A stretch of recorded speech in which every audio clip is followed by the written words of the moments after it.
ওখানে আমার একজন ব্যাগ বুঝলেন।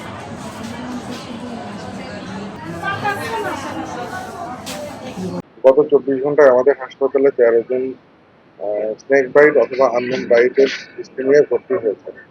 তো এর মধ্যে একজনেরও অ্যান্টিভেনম এখন পর্যন্ত লাগে নাই। যে তার আগের দিন একই রাতে 2 জন রোগীর অ্যান্টিভেনম দেওয়া লেগেছে।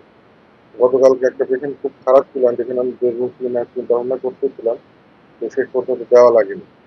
তো ব্যাপারটা হচ্ছে যে এই কথাগুলি বলার কারণ হচ্ছে যে আমাদের যে কোনো পেশেন্টের যদি অ্যান্টিভেনম দেওয়ার প্রয়োজন হয়, আমরা সবসময় প্রস্তুত আছি এবং সরকার থেকে একদম পর্যাপ্ত পরিমাণে সরবরাহ আছে।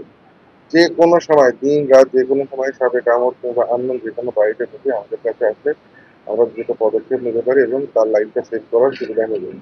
সমস্যা ঠিক তখনই হয় যখন এই রোগীগুলা আমাদের কাছে সরাসরি না এসে অন্যান্য ওঝা কিংবা বিভিন্ন ধরনের কবিরাজের কাছে যদি কালক্ষেপণ করে রোগীকে খারাপ করে নিয়ে আমাদের কাছে আসে, তখন তাদেরকে বাঁচানোটা অনেক কঠিন হয়ে যায়।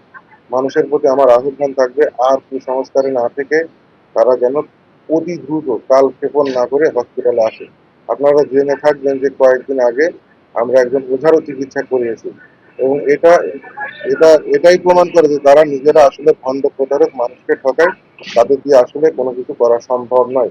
হয়তো তারা সাপ ধরতে পারে কিন্তু চিকিৎসা শুধুমাত্র চিকিৎসকরাই দিতে পারে।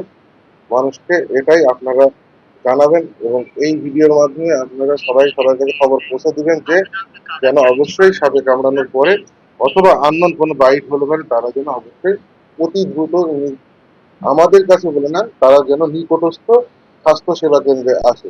উপজেলা হাসপাতালে শুধু নয়, এখন আহ, জেলা হাসপাতাল না, উপজেলা হাসপাতালেও এখন অ্যান্টিভেনম সরবরাহ আছে এবং সেখানে তারা অ্যান্টিভেনম দিতে পারবে। আপনাদের প্রতি আমাদের অনুরোধ, আপনারা অতি সত্বর নিকটস্থ স্বাস্থ্য সেবা কেন্দ্রে যোগাযোগ করুন।